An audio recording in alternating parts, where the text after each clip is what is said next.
हाय, good morning. सकाळी उठून लवकर देवपूजा वगैरे आवरून घेतली आणि त्यानंतर स्वामींचं दर्शन घेतलं आणि मग लाडोबाला देखील छान तयार केलं. मग माझं देखील आवरून घेतलं. सकाळपासून खूपच कामाची गडबड होती, त्यामुळे कपडे देखील आज मशीनलाच लावले. हे सगळं आवरल्यानंतर मग लाडोबा हे बॅगसोबत त्याचं काहीतरी आज नवीन चालू होतं.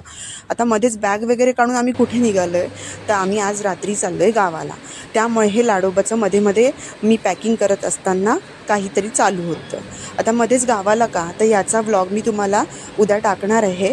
काहीतरी स्पेशल कारण आहे म्हणून आम्ही आज गावाला निघालो. मग हे सगळं पॅकिंग वगैरे चालू झालं आणि मग फायनली आता आम्ही बॅग वगैरे पॅक करून रेडी होतो. मग त्यानंतर आम्हाला परत भूक लागली. मग प्रगती मावशीने आज आम्हाला पिझ्झा पाठवून दिला होता. त्याचा फर्स्ट टाईमच आम्ही पिझ्झा ट्राय केला आहे. थँक्यू प्रगती मावशी पिझ्झा पाठवून दिल्याबद्दल.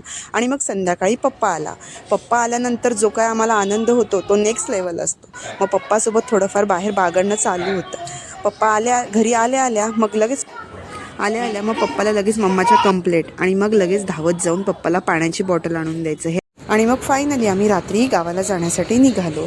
बाहेर खूपच थंडी असल्यामुळे लाडोबाला हे स्वेटर कानटोपी घालणं खूप गरजेचं होतं. बाहेर फिरायचं म्हटलं की आम्हाला खूपच आनंद असतो. मग आम्ही सगळ्यांच्या आधी रेडी होऊन बाहेर असतो. मग पप्पाने आमचं सगळं आवरलं आणि त्यानंतर बिल्डिंगमधल्या सगळ्यांना आम्ही बाय बाय केलं आणि फायनली आम्ही गावाला जाण्यासाठी निघालो.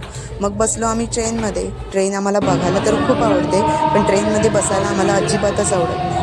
पण काय करणार, गावाला येण्यासाठी आम्हाला ट्रेनच बरी पडते.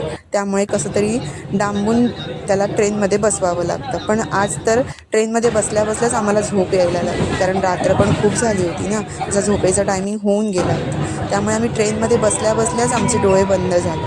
मग हा झोपला आणि त्यानंतर मग आम्ही आलो स्टेशनवर.